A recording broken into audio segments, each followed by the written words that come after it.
I'm Greg Hunter. Welcome to USAWatchdog.com. With us, renowned economist Dr. Laurence Kotlikoff. Dr. Kotlikoff, coming to us from the Northeast. Thank you for joining us today on USAWatchdog.com. Great to be with you again, Greg. Well, we love having you. You have a very deep career, a long resume, PhD in economics, worked for a lot of folks, including the government.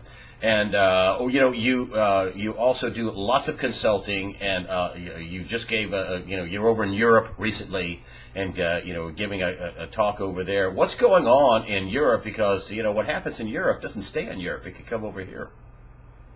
Well, things are getting a little fragile again. The Greeks are going to have an election. There's a concern that the socialists will win. I'm not anti-socialist.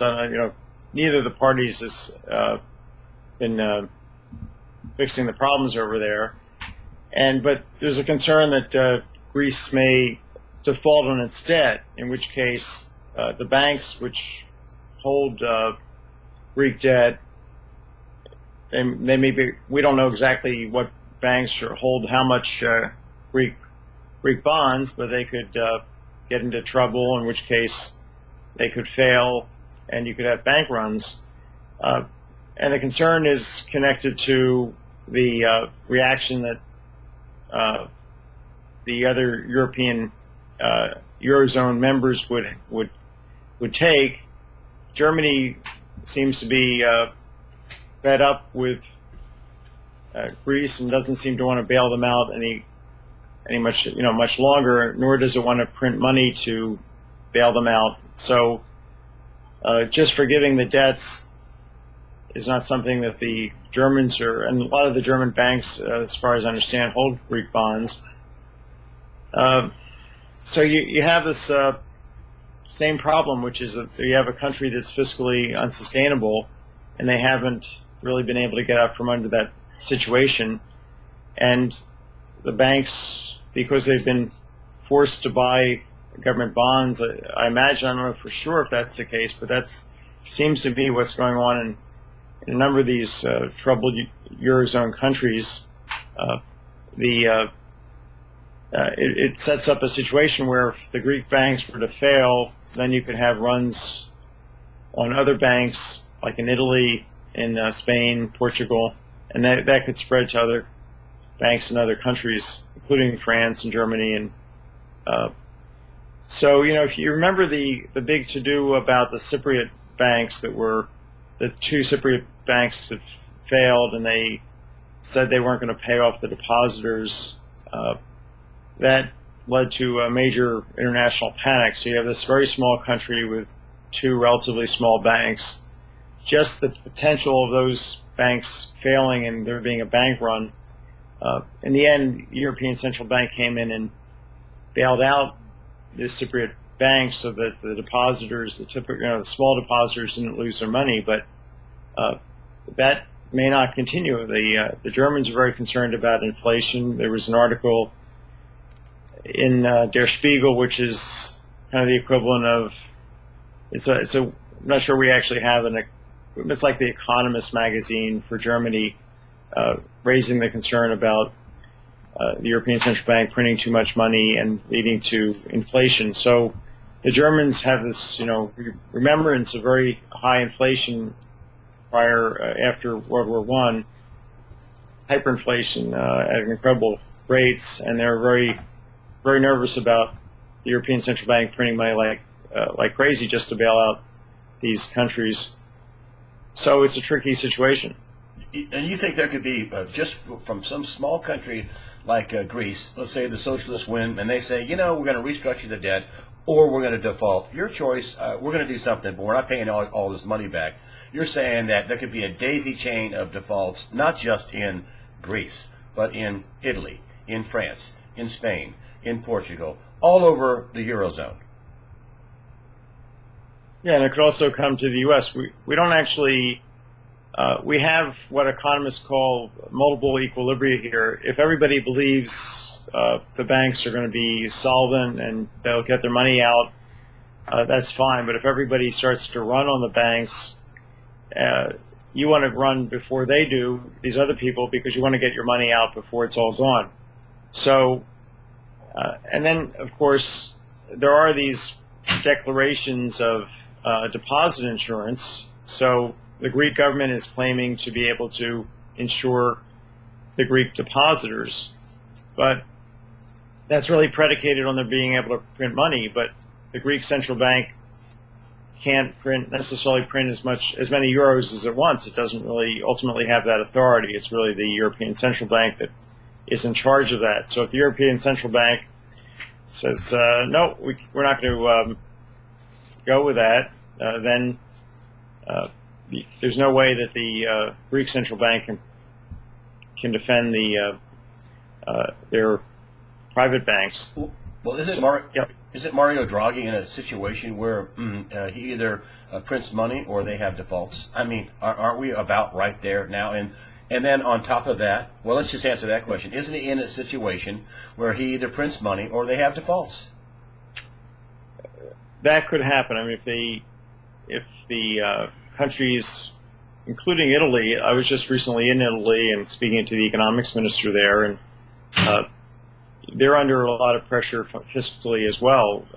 They've done a lot of very good long-term fiscal changes. So over the long term, they're actually in far better shape than any developed country, I think, with the exception maybe of Canada and Australia and New Zealand. But that's not the way the measurements are being made. We're not doing those analyses properly. So the short-term focus is on the government's debt, and the government is supposed to be cutting back spending or raising taxes. They don't feel they should be doing that or can do that politically, and so consequently they're in a situation where they may want to default on their debts as well. Italy. Yeah, their government debts, and of course the Italian banks are chock full of Italian government bonds. And then, as you were saying, Draghi, who's the head of the European Central Bank, has this dilemma. If he doesn't print money to insure these deposits, to keep these banks from failing, that will stimulate a run, and all the banks could start to fail. At least, start with the weaker banks, but then over time it could spread to bigger banks, and it could spread across countries because it's a psychological event. If everybody runs, everybody else runs, and it could also even spread across to the U.S.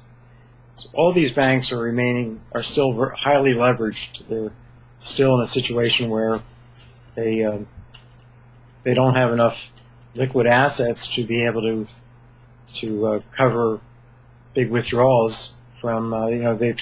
They've said to people, you can get your money out on demand. That's why it's called demand deposits, checking accounts. And they don't have the wherewithal to necessarily come up with the money when people ask for it. Now, the other thing to be said here is that when you get into situations of where things start to fall apart, the fact that the government is printing a lot of money to try and save the day can lead to expectations of inflation because there's so much money being printed, and also there's a concern that how the economy is going to do, so employers start to lay off. You get back into a recession like we saw here in the U.S. over about 17 months. We had about 8.5 million people laid off after 2008. So if there's less output, more money going after a smaller amount of goods and services, then you have even more upward pressure on prices. So it's not like Mario Draghi or Janet Yellen or any of the central bankers, the heads of these central banks, actually have cans of Campbell's soup that they can provide as insurance on these deposits. All they have is the printing press, and ultimately that's not real. It's not a real goods and service that they can use to insure anybody's bank holdings. So as you see if you see what's going on now in Russia, the banks are in trouble there because the country's in trouble, and the banks are holding Russian government debt, and so there's questions about the sustainability of Russia's fiscal policy now that oil prices have dropped so so much, and about 40% of the revenues for Russia coming from the oil sector. So now you see what you saw in '98, which is the concern about Russian banks failing, and they did fail in '98, and the government was concerned about the government printing money. So what are people doing in Russia? They're running to IKEA to buy furniture. So what I'm trying to say is that demand deposit insurance, in our country we call it the Federal Deposit Insurance Corporation, FDIC insurance, is not real insurance if everybody is concerned about inflation. If I know that prices are going up, are going to skyrocket, and I have money, maybe I've got $10,000 in a checking account, and I think prices are going to be rising rapidly, first thing I want to do is go get that money and buy something real. So money starts becoming a hot potato. That's how that's what happens in hyperinflation, what we call the velocity of money. That's the speed of money. The speed at which money circulates in the economy is much more rapid. People aren't sitting holding a lot of cash either in their pockets or at the bank, because the longer they hold it, the less it's worth as prices rise. So this is a situation can get out of control, and you can, at some point, things have gotten out of control. It's not like I'm suggesting anything that's ahistorical. We saw hyperinflations, 20 of them in the last century, and these were occurring in many cases in pretty major countries like Germany.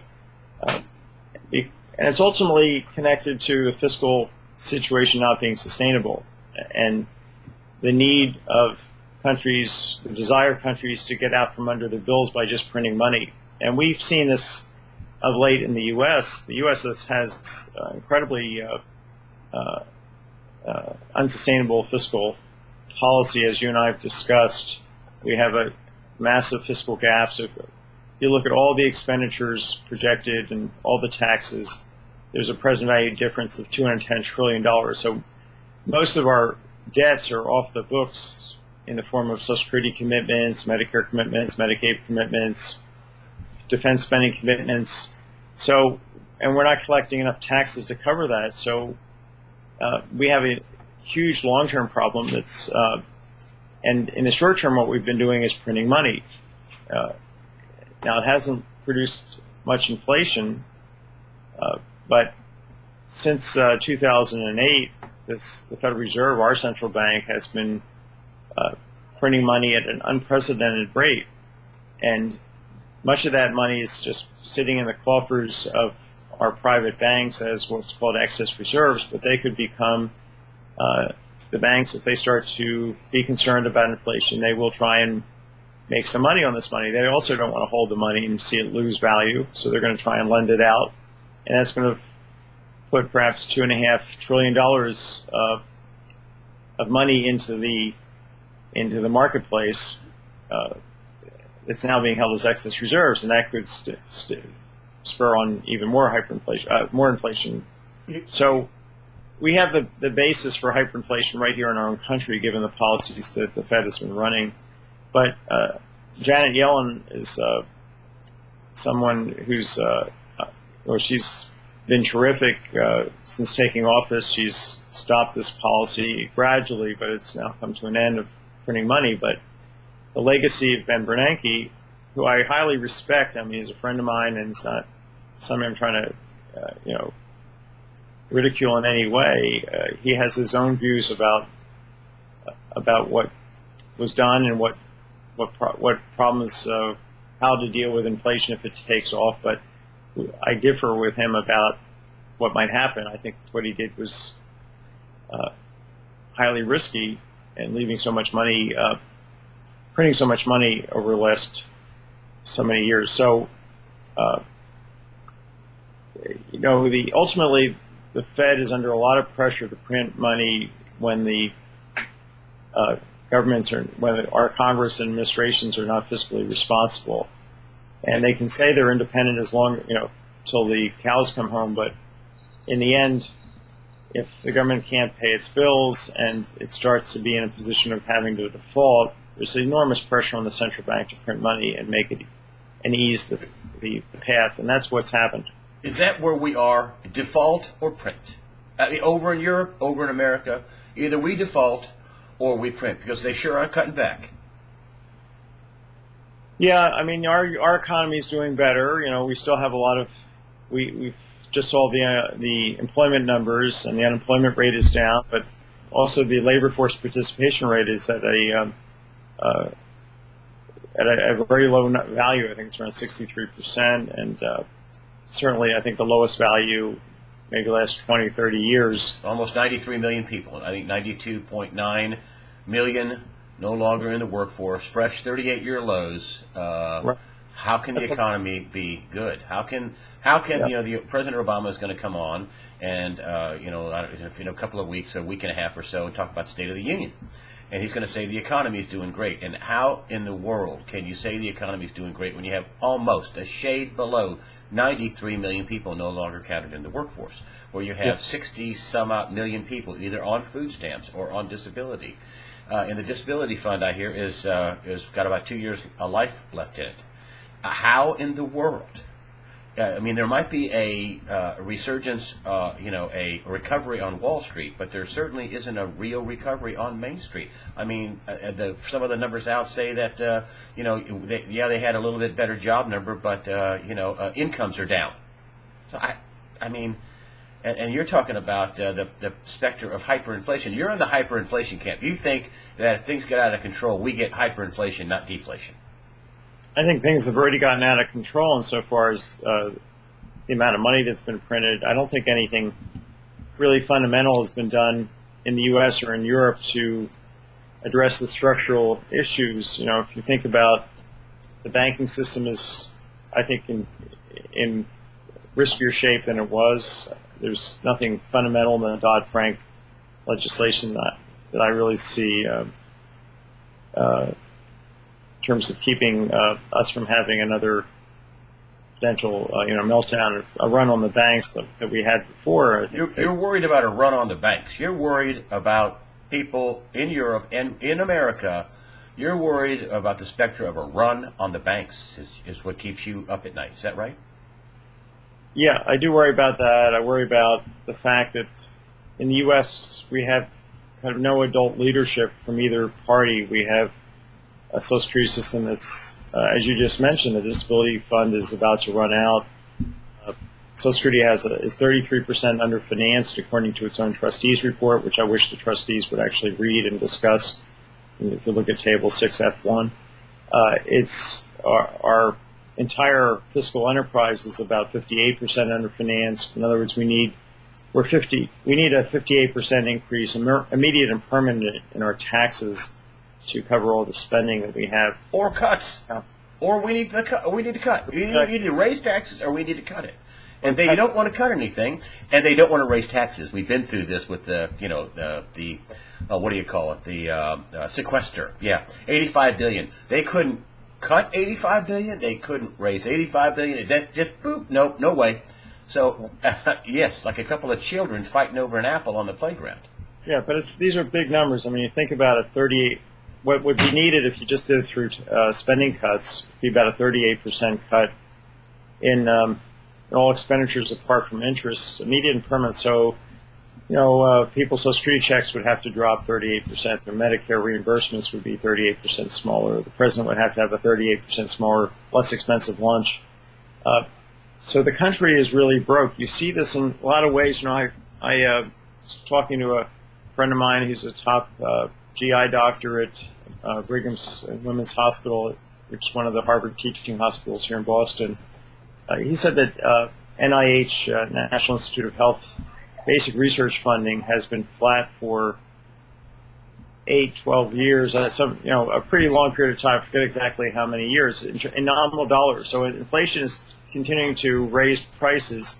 So that means the real purchasing power of that nominally fixed amount of research budget is declining. So here we are, the richest country in the world, under some measures, not able to continue to do basic research to the degree we were in the past. That's a reflection of mismanagement. We got into this hole over many, many decades by each party taking turn in being fiscally responsible, and I don't see that turning around. Europe, the labor laws in Europe, which everybody really, who's an economist, think have been inhibiting their recovery. They've been changed somewhat, but nothing that's like what's needed. In Italy, for example, they've had some reform, but you still are at great risk if you're an employer in hiring anybody, because if you keep them for more than a couple of years, now they become a permanent employee, and you can't fire them. So, it's just too risky to hire people. You may not be able to pay them. You don't want to, because your business declines and you need to lay off people. You can't do it, so it's too big of a risk. So people aren't hiring, and you have ongoing unemployment. So if you look at it, there's big concerns there, and that could, again, the psychology is paramount when you're talking about all these things inducing bank runs. What are people going to think? Well, I mean, there's so many black swan scenarios. I mean, Portugal, Spain, Italy, anybody else. If Greece leaves the euro, are they default in their debt? Italy, Spain, Portugal, Ireland. We want to default in our debt. This whole thing with Russia. I mean, couldn't Russia just say, "Hey, you know what? We can't make our payments to these European banks. Sorry, we're not going to pay you." I mean, wouldn't that just be the blackest of black swans? Well, that Europe's, Russia, everything's interconnected, and a lot of it's, again, psychological. Think about the long-term capital management crisis. That was this hedge fund, this super huge hedge fund run by started by two Nobel laureates, and all the top brains on Wall Street were involved. And they were investing in, they had a hedge strategy where they were buying certain long-term U.S. bonds and shorting other long-term U.S. bonds. Some that were what are called on-the-run and off-the-run bonds, and they thought that the differential between them would narrow. And Russia then defaulted on its debt, and that didn't really have anything directly to do with their portfolio holdings of long-term capital management, but suddenly there was this move to liquidity, and the position they were taking was that this liquidity demand would get smaller, but it actually got bigger. So all of a sudden they were not in a position to cover their obligations. They were, highly leveraged, and this, Same thing could happen again, couldn't it? I mean, couldn't Russia? That was in '98. That almost brought down the whole financial system. I think they had about $4 trillion in derivatives involved. Whew. The Bank of International Settlements now says that the derivatives is they admit it's a quadrillion, 1,000 trillion, 1,000 trillion. That's the derivative exposure. It's worse now than it was back in '08, isn't it? When we had about $700 trillion in derivatives, roughly. I mean, isn't it worse now? If Russia defaults, couldn't they cause a daisy chain of defaults all across the globe?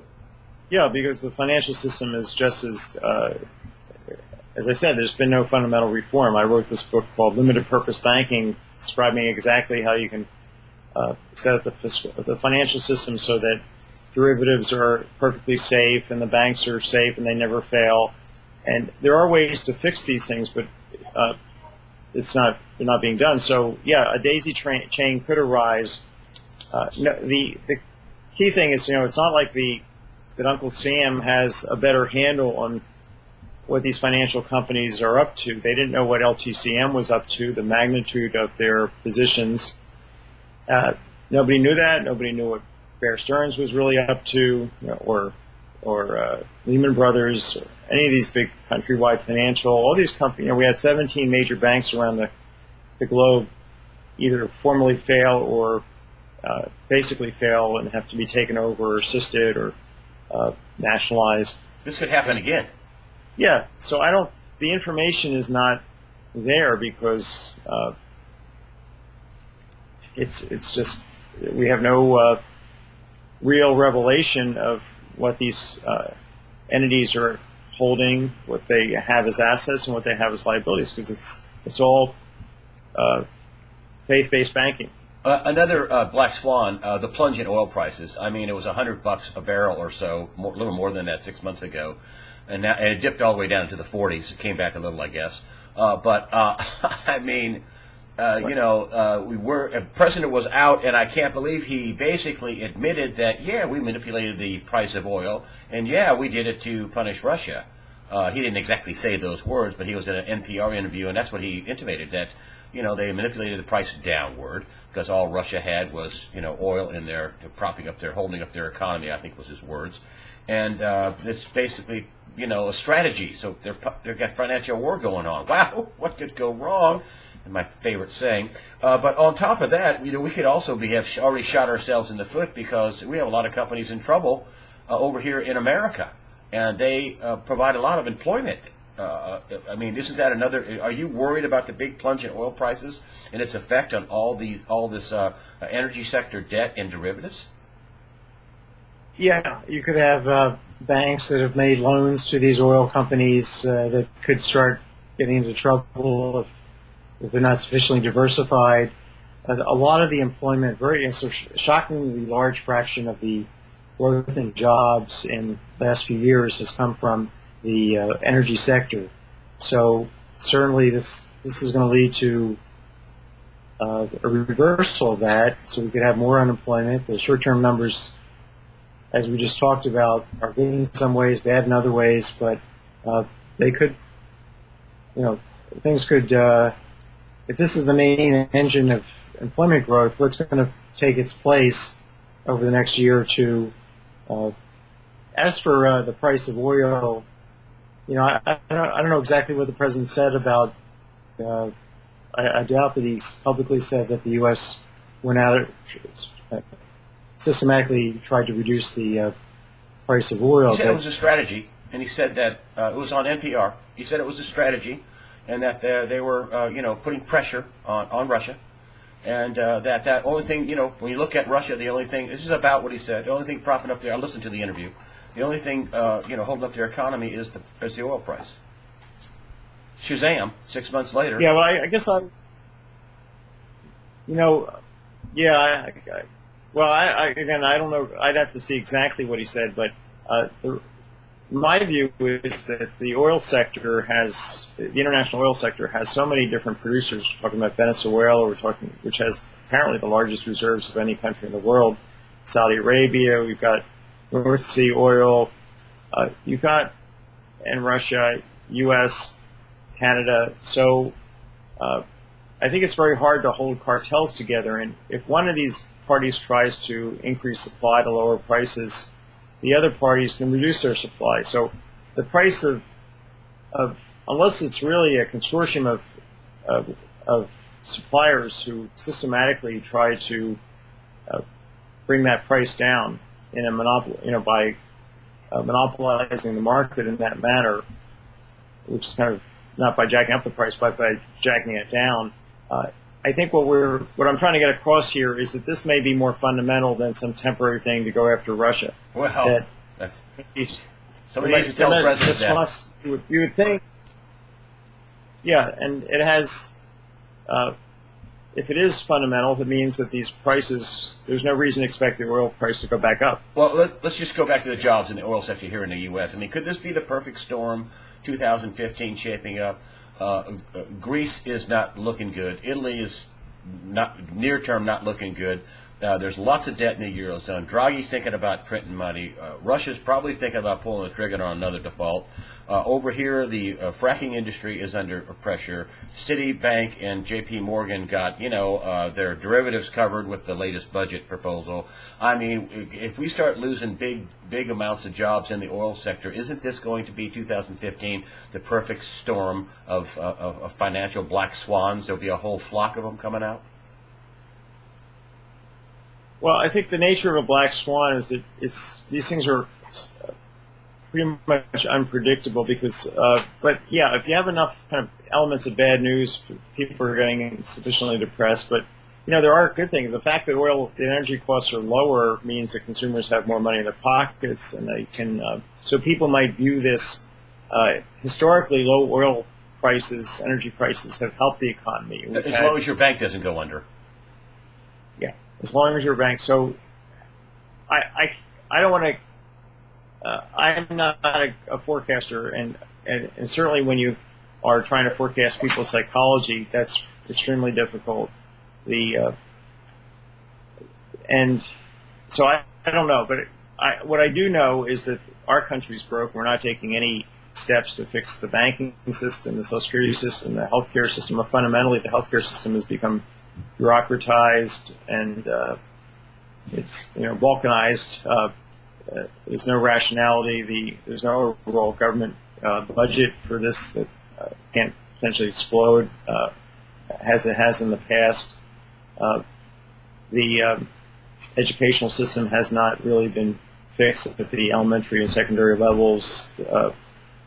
We should be, I think, using this as a time to put on an energy tax, so that a carbon tax, so that we can deal with the climate issues for our kids. So if you just look at the U.S., we're in very bad shape economically, and we're supposed to be the leader here. And then you go to Europe and you see other big problems. So I guess I do basically agree with you that things don't things could go south pretty quickly, but I can't say for sure. And your big worry, just to wrap this up, your big worry, bank runs. Is that right? I'm sorry. Your just big repeat worry that. are bank Very runs in U.S. and in Europe. If things get ugly, you're worried about bank runs. I'm worried about. I think the short-run concern is default by the Greeks, possibly default by the Italians, even though nobody expects that right now, because the interest rates that Italian bonds are yielding are having to pay. Italian government bonds are, have a pretty high price right now.